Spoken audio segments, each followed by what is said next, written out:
네, 안녕하세요. 저는 경기 테크노파크의 김승희 선임이라고 합니다. 2020년 스마트 공장 보급 확산 사업에 대해서 제가 지금부터 설명을 드리도록 하겠습니다. 원래 사업 설명회를 진행을 했어야 하나 코로나가 지금 심각한 단계로 비대면을 통해서 동영상으로 진행하는 바 양해를 좀 부탁드리겠습니다. 네, 먼저 저희 사업 소개 먼저 드리고요. 그 다음에 19년도 추진 실적, 그리고 20년도 사업 소개와 함께 20년도에 사업의 변화된 점에 대해서 자세히 말씀을 드리겠습니다. 네, 저희 스마트 공장 보급 확산 사업은 중소벤처기업부에서 운영하고 있는 사업이고요. 크게 신규 구축과 고도화 두 가지를 테크노파크에서 진행을 하고 있습니다. 스마트 공장 보급 확산 사업에서 신규 구축과 고도화는 차이가 조금 있습니다. 신규 구축은 한 번도 스마트 공장 관련된 지원 사업을 받지 않았거나 솔루션을 구축하지 않은 기업들이 해당이 됩니다. 그래서 최대 1억 원까지 지원이 되고요. 자부담이 50%인 만큼 총 사업비는 2억 원 규모로 신청을 하시게 됩니다.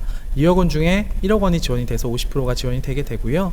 고도화는 정부 지원을 통해서 한 번이라도 구축이 완료된 기업이거나 아니면 자체적으로 구축을 하신 그런 기업들 같은 경우에 고도화를 신청을 하시면 되시고요. 총 사업비는 3억 원 규모고 그 중에 50%인 1억 5천까지 지원을 하게 됩니다. 다만 저희 스마트 공장 보급 확산 사업 신청에 있어서 주의하셔야 될 점이 있는데요. 저희 이 스마트 공장 보급 확산 사업은 전국에 있는 광역지자체들이 다들 하고 있는데 경기도만 유일하게 서울을 기준으로 경기 남부와 북부 이렇게 나눠져 있습니다. 그래서 한강을 기준으로 한강 이남에 있는 기업들은 저희 쪽으로 신청을 주시면 되시고, 한강 위쪽으로 있는 고양이라든지 남양주 여기 있는 기업들은 경기 북부 테크노파크로 신청을 주시면 되시겠습니다. 신청 방법은 smartfactory.kr이라는 홈페이지를 통해서 신청 접수를 하고 있고요. 신청 방법은 온라인 홈페이지 가입하시고 그 홈페이지를 통해서 신청을 하시게 됩니다. 신청 순서에 대해서 안내를 드리겠습니다. 먼저 기업에서 저희 홈페이지로 신청을 하시게 되면요, 테크노파크에서 요건검토라는 활동을 하게 되는데, 요건검토는 사업계획서를 비롯해서 필요로 하는 서류들이 모두 포함이 되어 있는지, 빠진 서류는 없는지, 그리고 사업계획서의 내용들이 충실히 작성되어 있는지를 테크노파크에서 확인하는 단계입니다. 요건검토가 끝난 과제들은 현장평가를 하게 되는데, 현장평가위원 2분, 정부 2분이 배석을 하시게 되시고, 현장평가위원은 신청한 사업계획서가 기업의 애로사항을 제대로 해결해 줄 수 있는지, 기업에 맞는 스마트 공장 솔루션이 제공이 됐는지, 이런 것들을 중점적으로 판단을 하게 됩니다. 현장평가 끝나게 되면 해당 현장평가된 사업계획서의 원가계산이 진행이 되고요. 원가계산까지 끝난 사업계획서는 경기 테크노파크, 도입기업, 공급기업, 그리고 중소기업 기술정보진흥원에 4자 협약을 진행하게 됩니다. 4자 협약 후에는 사업을 착수하게 되고요. 착수하고 난 이후에는 중간에 중간점검, 최종에 최종점검 한 번씩 점검을 받으시고, 최종 점검까지 끝난 과제에 대해서 감리를 하고, 감리 이후 사업은 종료되게 됩니다. 사업이 종료된 과제에 대해서는 고도화 과제는 1년에 한 번까지 진행을 할 수 있어서, 만약에 금년도에 신규 구축을 했던 과제가 끝나고 나서 바로 동일년도에 고도화를 신청하실 수 있고요. 고도화로 신청하신 과제는 1년에 한 번씩, 그래서 올해 고도화 과제가 끝났으면 차년도에 다시 신청을 하실 수가 있게 됩니다. 저희가 작년에 642개사 정도를 구축을 지원을 했습니다. 총 접수한 건수는 812개 정도 되고, 그 중에서 79% 정도가 선정이 됐는데요. 선정이 되지 않은 사유에 대해서는 저희 공고문에 나와 있는 대로 중소중견 제조기업이 아닌 기업도 있을 수 있고요. 다음, 도입 솔루션이 장비와 연동이 되지 않는 기업들이 있을 수 있습니다. 다양한 방법으로 이제 저희 사업과 맞지 않는 기업들이 많이 탈락이 되셨는데, 탈락이 되다 하더라도 본 사업은 보급 사업인 만큼 신청을 다시 하시고 평가를 다시 받으실 수 있습니다. 물론 제대로 보완이나 수정이 되지 않은 경우에는 또 탈락하실 수 있으니까 이 점 유의해 주시기 바라고요. 금년도는 681개사를 구축 목표로 하고 있고, 현재까지 신규 구축은 336개사, 그리고 고도화는 112개사 정도 구축을 완료했습니다. 현재까지 보급수는 65.8% 정도 보급이 됐는데요. 저희가 지금까지 신청 들어온 걸 기준으로 좀 조사를 해보니까 11월에서 12월까지는 기업에서 충분히 신청을 하실 수가 있습니다. 만약에 예산 부족으로 기업이 신청이 못하게 되는 경우에도 조금 기다리시면 차년도 사업이 시작이 될 예정이니까 기업에서 스마트 공장 구축을 원하시고 계시면 저희한테 문의 주시고 신청해 주시기 바랍니다. 지금부터 2020년도에 스마트 공장 보급 확산 사업 변경점에 대해서 말씀을 드릴 건데요. 미리 저희 코로나 때문에 마스크를 쓰고 진행해야 되나 원활한 전달을 위해서 마스크를 쓰지 않은 점 양해를 좀 부탁드리겠습니다. 20년도 변경점에 대해서 안내를 드리겠습니다. 스마트 공장 보급 확산 사업에 있어서 기업들이 많이 고민하시는 게 아무래도 자부담일 겁니다. 자부담이 50%가 작다면 작을 수도 있지만 크다면 클 수도 있는 건데요. 그거에 따라서 저희가 이 스마트 공장 보급 확산 사업을 통해서 좀 보완하려는 그런 제도들이 몇 가지 있어서 그 점 먼저 소개를 시켜드리겠습니다. 첫 번째로는 도입기업 사업관리 인건비입니다. 작년에 이제 많은 기업들이 우리 인력들이 이 스마트 공장 사업에 투입이 되는데 우리가 하는 생산 활동들에 조금 부담을 가짐에도 불구하고 그거에 대한 좀 어떤 제도가 없다 이런 것들 때문에 생겨났습니다. 저희 사업에서는 이 스마트 공장 보급 확산 사업 구축을 담당하는 도입기업 인건비를 인정하고 있고요. 도입기업 부담금의 20%까지, 그러니까 총 사업비에서는 10% 규모까지 인정이 되고 있습니다. 다만 주의하셔야 할 점은 도입기업 인건비를 받기 위해서는 해당 인력이 고용보험, 사업장, 자격 취득자 명부에 등록이 되어 있어야 한다. 한마디로 우리 회사 직원들 중에서 고용보험이 가입이 된 직원들 중에 명단을 올리셔야 되고요.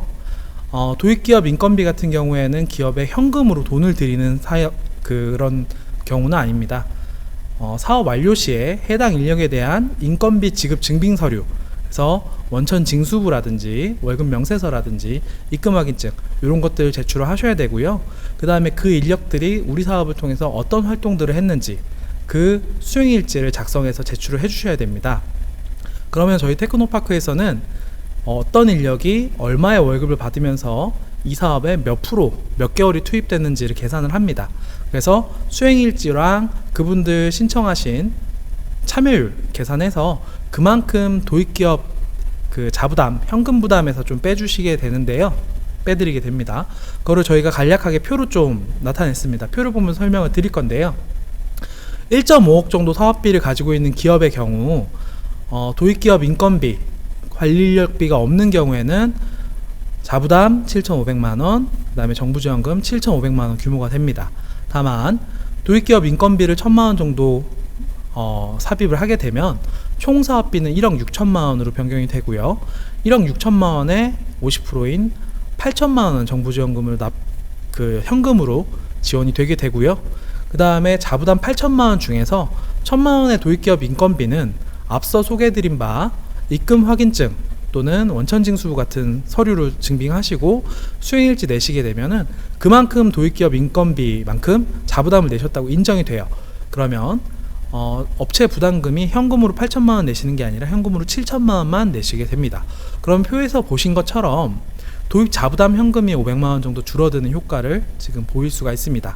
다만 주의하셔야 될 점은 총 사업비 2억 원 이상으로 계획을 하셨을 경우 2억 원이 넘는 모든 비용은 이제 도입기업 자부담을 하시게 되므로 도입기업 인건비가 포함이 되셔도 그것은 전부 기업 자부담으로 들어가게 돼서 현금을 덜 낸다던가 하는 효과는 사라지게 됩니다. 그러니까 이 점 꼭 유의하셔서 활용하실 수 있는 기업들은 많이 활용해 주시기 바랍니다.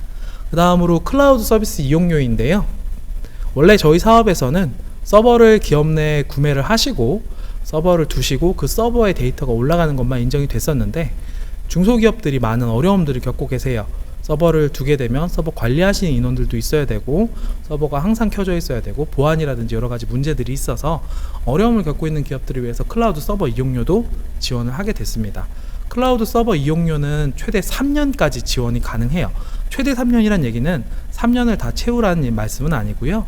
3년이 아닌 2년이나 1년 이렇게 기간을 정하셔서 돈을 미리 내시고 그 계약서나 이행보증보험 이런 것들 끊어서 저희한테 제출을 하시면 그것도 도입기업 인건비와 마찬가지로 자부담 현금이 줄어드는 식으로 이제 사업비에 포함이 되게 됩니다. 다음으로는 실질적으로 기업 자부담을 획기적으로 줄여줄 수 있는 지자체 지원금에 대해서 말씀을 드릴 건데요. 저희 경기 지역 같은 경우에는 경기도 전역을 대상으로 하는 지자체 지원금은 지금 존재하지 않고 있습니다. 저희 테크노파크에서는 안산, 김포, 화성 세 가지 시와 함께 협의를 해서 안산, 김포, 화성에 있는 기업들에 대해서는 10에서 20% 정도 자부담을 지원을 해드리고 있습니다. 현재 안산시는 신규 구축 1,000만원, 고도화 2,000만원 한도까지 총 사업비의 20% 규모에서 지원을 하고 있고요. 김포시 같은 경우에도 마찬가지 총 사업비 20% 규모에서 신규 구축은 1,500만원, 고도화는 2,000만원 정도 지원을 하고 있습니다. 화성시는 신규 구축은 2,000만원 정도 총 사업비의 10% 규모까지 지원을 하고 있는데요. 고도화 사업 같은 경우에는 2020년 현재 화성시에서 직접 운영을 하고 있습니다. 그래서 장비를 사는 사업으로 지금 운영을 하고 있으니까요. 요 점 참고를 해주시기 바라고, 이 안산, 김포, 화성시 사업 같은 경우에는 지금 요 사업계획서를 설명드리고 있는 사업 설명회를 하고 있는 현재 시점에서는 지금 접수가 다 마감된 상태입니다.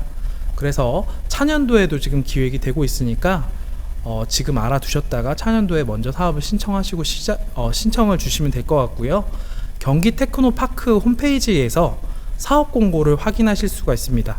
금년도는 안산시와 김포시는 4월에 사업 공고가 올라갔고요. 화성시 같은 경우에는 7월에 일반 공고 칸으로 올라갔습니다. 그래서 만약에 문의가 있으시면 500번에 3100번으로 전화 주시면 저희가 지자체 지원에 대해서 좀 더 자세히 설명을 좀 드리도록 하겠습니다. 그 다음으로 스마트 코디네이터 제도가 올해 7월부터 새로 생겼습니다. 많은 기업분들께서 지금 이 코디네이터 제도가 무엇인지, 그리고 어떻게 활용을 해야 되는지에 대해서 많이 궁금하실 것 같아요. 간략하게 소개를 드리겠습니다.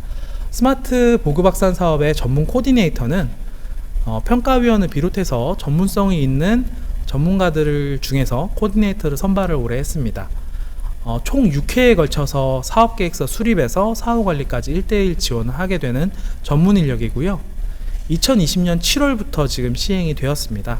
현재 신규 구축 같은 경우에는 코디네이터를 희망해서 신청하실 수도 있고, 희망하지 않고 그냥 사업을 신청하실 수도 있는데, 고도화 같은 경우에는 코디네이터 매칭이 필수입니다. 그래서 고도화를 염두에 두신 분들께서는 코디네이터 제도를 이해하시고 코디네이터로 신청을 반드시 해주셔야 됩니다. 현재 6번 코디네이터가 방문한 6번은, 첫 번째는 기업 방문 사전 컨설팅이고요. 두 번째는 사업 계획서 작성이고, 세 번째 현장 평가, 네 번째 중간 점검, 다섯 번째 최종 점검, 마지막으로 종료 후 6개월 이내에 종료 후 6개월이 지난 다음에 방문한 사후관리, 이렇게 6번을 방문을 드리게 됩니다. 그래서 지금까지는 이제 기업에서 우리가 스마트 공장을 도입하려고 하는 도입기업, 제조업을 도입기업이라고 하고요. 스마트 공장을 구축해주는 기업을 스마트 공장을 공급한다 그래서 공급기업이라고 하는데, 현재까지는 도입기업과 공급기업이 같이 사업계획서를 써서 들어와야 했다면, 코디네이터를 활용하게 되시면 도입기업이 내가 이런 목적으로 이런 형태의 스마트 공장을 구축해보고 싶다라는 기업의 기본적인 정보와 제안서 정도만 가지고 사업을 신청하실 수 있게 됩니다. 현재 저희 이 코디네이터 사업은 공급기업이 컨택이 어려운 그런 기업들에게 컨택 같은 것도 도움을 좀 드리고요. 물론 저희 공정성을 위해서 추천을 드리거나 강요를 드리진 않고 컨택에 지원하는 그런 형태입니다. 그리고 코디네이터 인건비는 저희 정부 지원금에서 나가기 때문에, 기업에서는 우리가 이 사업을 하고 싶은데 어떻게 운영을 해야 되는지 모르겠다, 어디서부터 진행해야 되는지 모르겠다 하시는 기업들은 코디네이터 제도를 활용해서 신청을 주시면 됩니다. 현재 신청 양식은 간단한 양식 2장 정도 도입기업이 작성을 하는 건데요. 해당 양식에는 기본적인 정보들, 우리 기업이 어디에 있고 그 다음에 어떤 걸 만들고 종업원 수 몇 명이고 어떤 목적으로 스마트 공장을 하는지, 이 정도만 기입해 주시면 되셔서 작성하시는데 크게 어려움은 없으실 겁니다. 현재 바뀐 코디네이터 제도로 인해서 사업이 어떻게 변경되는지에 대해서 표로 지금 안내를 드리겠습니다. 기본적으로 지금까지는 도입기업과 공급기업이 컨소시엄을 구성해서 그 도입과 공급이 같이 사업계획서를 써서 평가를 받으러 들어왔다면, 코디네이터는 평가 전 단계에 사업계획서를 작성하는 것까지도 지원을 하게 됩니다. 그래서 코디네이터 신청이 들어오게 되면 저희가 신청한 서류들 빠진 게 없는지 확인하고요. 코디네이터도 배정 드리고, 코디네이터가 기업에 방문하셔서 이 기업의 현재 스마트 공장 수준은 몇 단계 정도 되는지, 그리고 어떤 애로사항들을 가지고 있고 그 애로사항들 해결하기 위해서 어떤 솔루션이 들어가야 되는지, 이런 것들을 진단하시고 분석을 해드릴 겁니다. 진단하시고 분석을 한 다음에 그거에 맞는 공급 기업들을 찾으셔서, 찾는 거는 도입기업에서 하셔야 되고요, 찾으셔서 확정을 하시는 것까지는 도입기업에서 하시고, 그 과정의 지원까지는 코디네이터가 해드릴 수가 있어요. 그러면 도입기업과 공급기업이 확정이 됐다면 기업에서 사업계획서 작성하는 것까지도 코디네이터가 가이드를 드리게 됩니다. 코디네이터가 가이드를 해주셔서 작성된 사업계획서를 제출을 하시면, 제출된 서류에 대해서 이제 현장평가가 진행이 되는데요. 현장평가 하실 때 기존과 마찬가지 정위원과 부위원이 평가를 하시고, 그 자리에는 코디네이터가 배석을 해서 이 기업이 어떤 목적에 어떤 의도를 가지고 스마트 공장을 구축을 했는지, 그리고 어떤 애로사항들을 해결하기로 했는지를 코디네이터가 설명을 하시게 됩니다. 그리고 현장평가 이후에 협약 이후 구축을 하심에도 있어서 코디네이터가 중간점검, 최종점검을 통해서 얼마 정도 스마트 공장이 구축됐는지 진도점검 해주시게 되고요, 중간중간 방문을 통해서 이제 컨설팅을 지원을 하게 됩니다. 그리고 구축이 다 완료된 이후에 사후에 잘 쓰고 계신지, 또 어려움은 없으신지, 이런 애로사항 파악을 위한 사후 관리도 한번 가시게 됩니다. 이렇게 총 6회 방문하게 되는 게 코디네이터고요. 기업 입장에서는 지금까지 스마트 공장이라는 거 우리 기업에 구축을 하고 싶은데 어떻게 진행을 해야 되고 어떤 절차를 밟아야 되는지 잘 몰랐다면, 이제는 코디네이터 제도를 통해서 기업이 좀 더 편하고 쉽게 사업 신청이 가능하지 않을까 기대를 지금 하고 있습니다. 네, 기타 변경점입니다. 2019년까지는 고도화라 하더라도 중간 1단계, 레벨 3 이상일 때만 1.55까지 지원이 됐는데요. 금년도부터는 기초 단계 중 고도화, 그러니까 이런 거죠. MES를 깔았다면 MES가 레벨 1, 레벨 2, 레벨 3가 있으면 고도화가 이렇게 단계가 이렇게 올라가는 게 있었는데, 우리가 작년에 MES를 깔았는데 올해는 ERP를 깔겠다, 이런 기업들 같은 경우에는 레벨이 그렇게 크게 올라가기는 어려웠어요. 그런 경우에는 고도화를 신청한다 하더라도 3억 원까지 사업비를 청구할 수가 1.55까지 지원금 신청을 하시기 어려웠었는데, 올해부터는 그 레벨 제한이 지금 완화가 돼서 기초 단계 레벨 1, 레벨 2로 신청하시는 고도화 사업도 총 3억 원 이상 사업비를 책정을 했을 때 1.55까지 지원을 받을 수 있게 됩니다. 그 다음에 작년 9월부터 실시가 된 건데요, 기술 임치 제도가 의무 시행되고 있습니다. 기술 임치에 대해서 많이들 이제 문의를 하시는데, 작년까지는 산출물의 소스 코드를 CD로 제출하는 산출물이 있었습니다.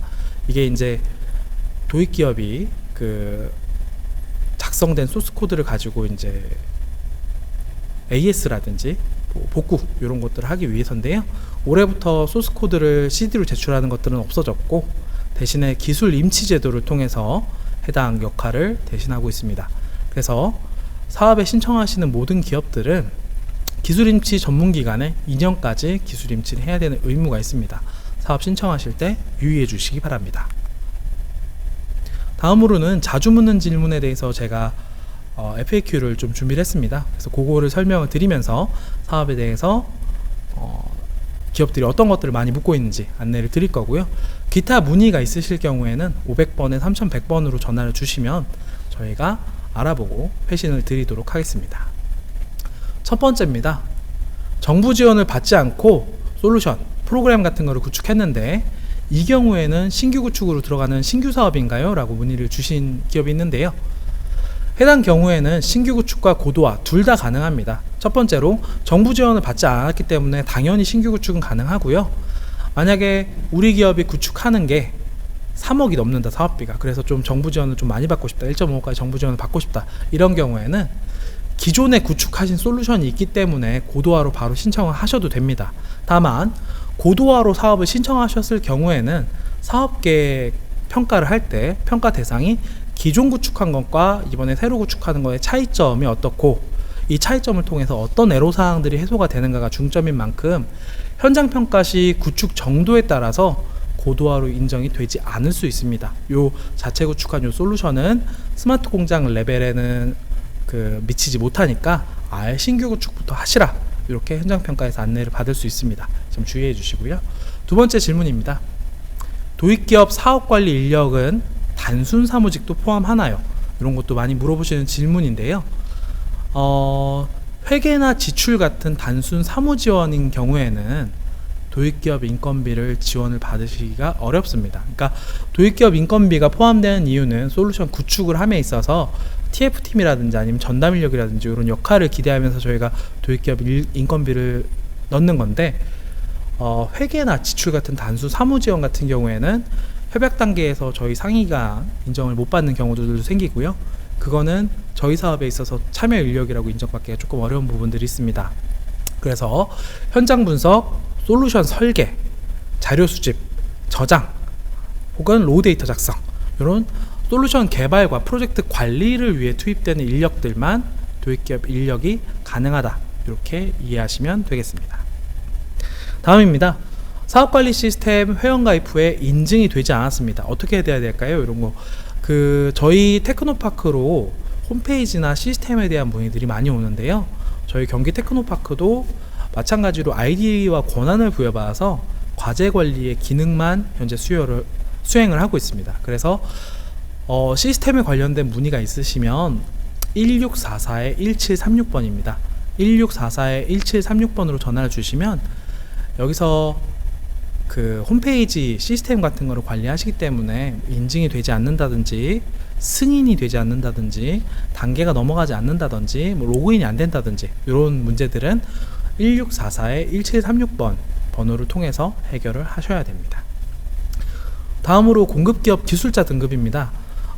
저희가 현장평가 이후 원가 계산을 진행을 하는데, 공급기업 기술자 등급이 승인을 받지 못하면 소프트웨어 개발비에 있는 그 비용들이 인정을 모두 못 받게 됩니다. 그래서 원가 계산과 협약까지 이제 딜레이가 되게 되는데요.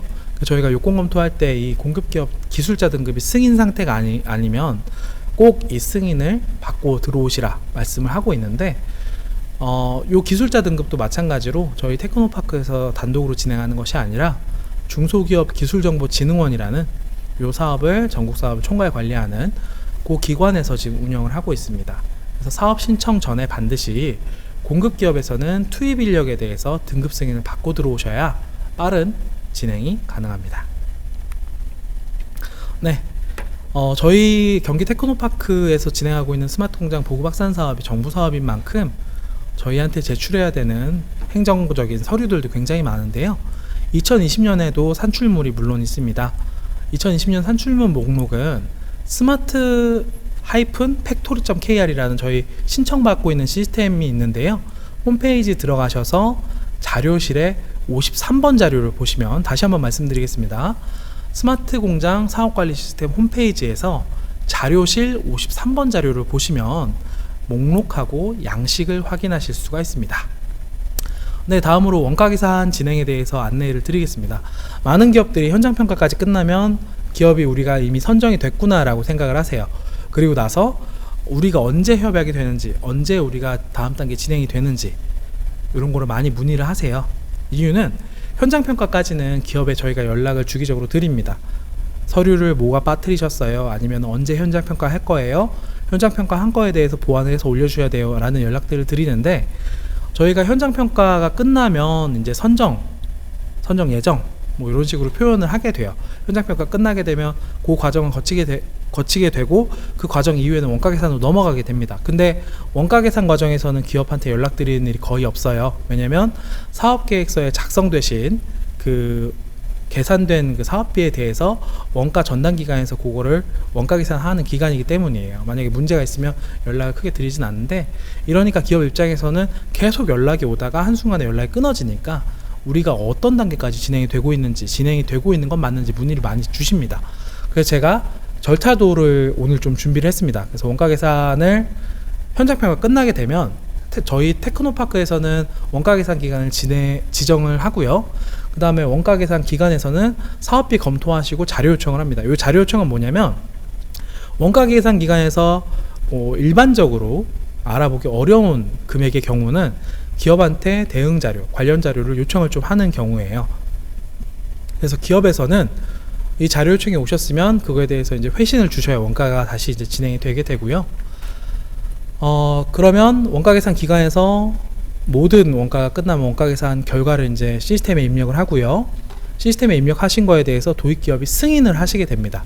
여기서 만약에 도입기업에서 금액이 우리가 생각한 것보다 너무 많이 깎였다라든지 우리가 이런 금액을 좀 추가를 하고 싶은데 포함이 안 돼 있다라든지 이런 경우가 있으시면 원가 계산 기관으로 다시 문의를 주시면 그게 이제 원가 계산 기관에서 판단을 해서 바꿀 수 있는 부분들은 바꿔 드릴 거예요. 그렇게 도입기업까지 결과 확인하고 승인을 하게 되면 원가 계산 기관이 테크노파크로 최종적으로 제출을 하게 됩니다. 그러면 테크노파크에서 해당 자료를 보고 승인을 하게 되고요. 승인이 돼야지 협약으로 진행이 됩니다. 그래서 많은 기업들이 원가 계산 기간에 딜레이가 많다고 얘기를 하시는데 대부분 원가 계산 기간에서 자료 요청한 거에 대해서 좀 누락이 됐다든지 아니면 회신이 늦는다든지 하는 경우에 조금 오래 시간이 걸리는 편이고요.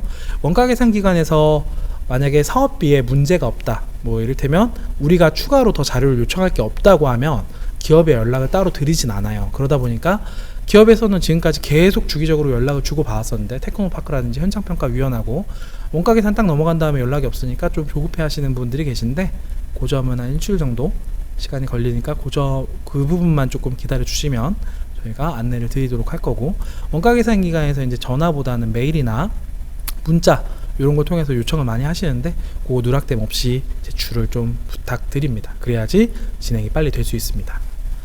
다음으로는 사업기간 연장에 대해서 좀 안내를 드리겠습니다. 지금 사업기간 연장을 하시는 기업들이 굉장히 많으십니다.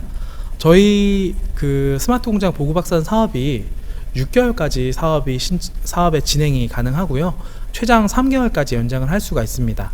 다만 저희 협약서에 보게 되면 사업 연장에 대해서 나와 있는데 먼저 협약 종료 1개월 이전까지 신청을 하셔야 돼요. 그래서 6개월짜리 과제를 수행하고 계시면 5개월째 되는 데에는 연장이라든지 변경 이런 것들을 신청을 해주셔야 됩니다. 협약 종료 1개월 전까지 신청을 하셔야 되고요. 최대 3개월까지 1회에 한해서 연장이 가능합니다. 이게 원칙입니다.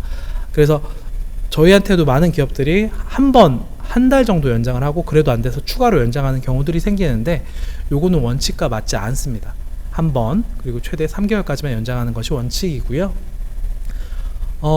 저희 사업기간 연장을 하실 때는 도입기업이나 공급기업 공문 한부, 그 다음에 회의록 한부 이렇게 필요합니다. 그래서 공문과 회의록을 통해서 저희한테 연장 신청하시면 저희가 승인하면 승인된 승인 공문을 가지고 이행보증보험을 연장 재발행하셔서 업로드를 해주셔야 되세요. 순서를 알려드리면 먼저 기업에서 공문 한부, 회의록 한부를 저희한테 첨부해서 신청을 주시고요. 도입기업 아이디에 들어가셔서 사업 변경으로 신청하시면 되십니다. 신청을 주실 때 공문상의 수신 및 참조에는 경기 테크노파크, 경기 스마트 제조혁신센터, 경기 제조혁신센터 등 이렇게 저희 정확한 명칭이 좀 포함이 되어 있어야 하고요. 직위는 필수입니다.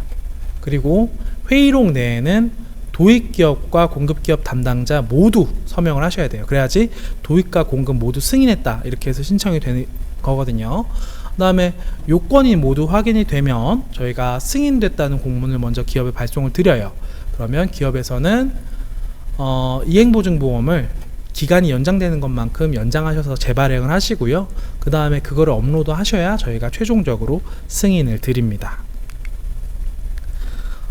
사업기간 연장은 어떻게 진행되는지에 대해서도 물어보시는 분들이 많아서 저희가 지금 절차도를 지금 다시 준비를 했습니다. 지금 코로나19로 인해서 기업들이 많이 연장을 하세요. 작업장을 폐쇄하시는 기업들도 많으시고 아무래도 출근하시는 인원들이 조금 이리저리 배정을 하다 보니까 구축에 어려움을 겪으시는 기업들이 많으시는데 절차 참고하셔서 연장을 하시면 되시고요.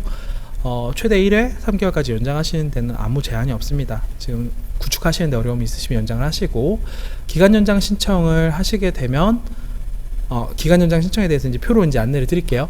기간 연장 신청은 최대 3개월까지 종료 1개월 전까지 신청을 하셔야 되고, 신청 서류는 도입기업, 공기업 공문하고 회의록을 제출하시면 됩니다. 이 과정에서 직인하고 서명이 필요하니까 그 점 유의해 주시고요. 그 다음에 도입기업 아이디로 시스템에 업로드, 사업 변경 탭에 업로드 하시면 저희 테크노파크에서 확인해서 승인을 하거나 아니면 반려 처리할 거예요. 서류가 미비하면 반려가 될 거고요. 승인될 경우에는 저희가 공문을 보내드리고요. 저희 공문을 근거로 해서 지급보증보험을 이행보증보험을 연장을 하시면 되세요. 그거를 다시 업로드를 하시면 저희가 최종적으로 승인을 하게 되고요. 승인되면 이제 사업기간이 연장이 되게 됩니다. 네, 다음으로 보고서 제출에 대해서 안내를 드리겠습니다. 저희가 중간점검하고 최종점검 이렇게 2번 정도 점검을 하고, 기업에서는 중간보고서하고 완료보고서를 올리게 되세요.